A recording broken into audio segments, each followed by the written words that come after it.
this is me, Stan Brook, again here in Puerto Vallarta with your weekly video fishing report.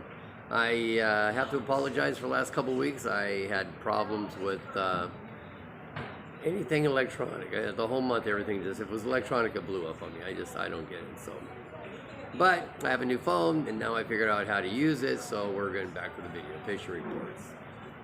All useless information. What is useful is we've got Dorado everywhere. It's turned into Dorado Landy out here. If you read the fishing report that I just wrote, we've got Dorado basically everywhere. So let's start with Corbetena. Corbetena right now is very disappointing when it comes to Marlin. We do not have the Marlin that we would expect to have right now. We got some out there, but it's not automatic. We're not seeing hundreds of them out there at any given time like we're used to, because right now what we're looking at is we're looking at a La Nina year. So the currents go farther out, and right now Cabo San Lucas and all my friends in Southern California are basically getting my fish. So I hope you're happy, and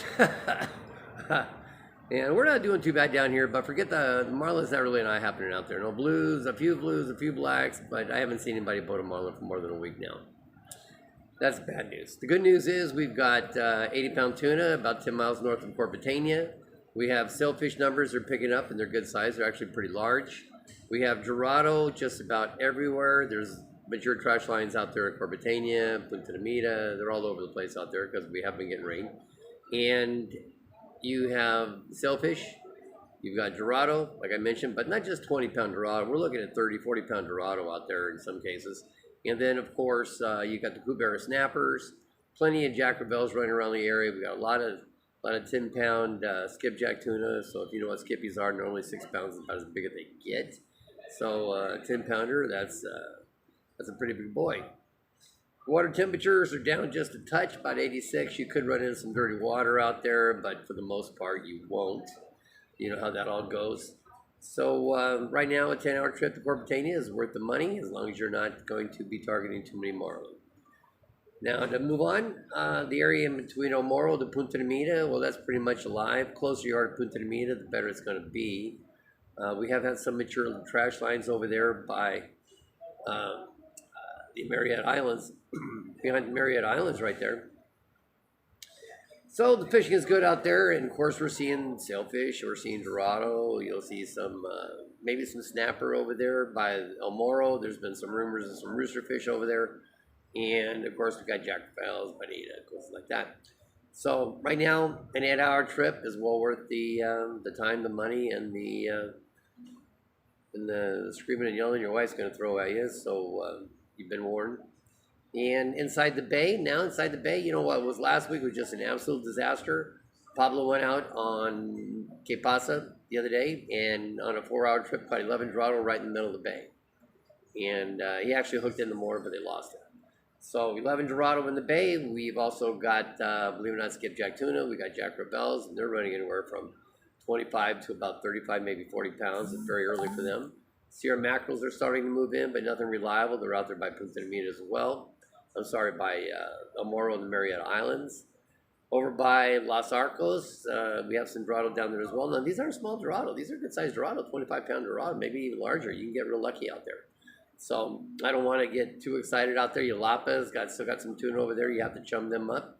I had some clients go over some roosterfish over that way, try something a little different the other day, and completely came up empty-handed. So it's a real hit or miss kind of area over there.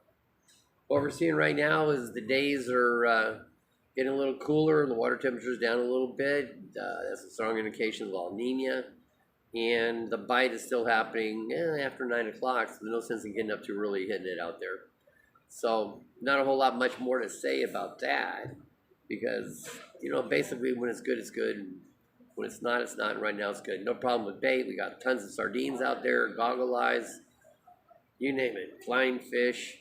The good news is we're not seeing any red crabs out there or anything like that. Well, it could be bad news, but, you know, I just don't understand how a fish can eat shells like that and not get sick. But I guess if you can eat a hook, you can eat pretty much anything. We're coming into high season now. Officially, October the 1st is high season. So people will be coming back now. Right now, any fish that you would basically want to target short of Marlin right now because of La Nina year, you'll find out there. And a 4-hour trip to a 10-hour trip, you'll be very happy, and it's well worth the money. And well, if you have the money. So, it's not a cheap deal. But if you're here, you can enjoy it. If you call us up and give us your name, you want to share a super ponga, it'll be $275 for 8 hours. We can do our best to hook you up. And we're looking at doing some fishing parties where I'm going to put 4, 5, 6 people on a larger boat and just put it out there in the bay and see what we can do. So, having said that, I want to thank you all for watching my reports. They're very popular. And for those of you who send me emails and ask me if I was dead or something, no, I'm still alive, but the rumors of my death do seem to circulate, especially with my competition. So, for now, take it easy. If you have any questions, feel free to call me. And don't forget to subscribe, like, all that good stuff. And in the future, don't forget to catch your fish. For now, this is Stan of Puerto Vallarta, and have a good, safe week.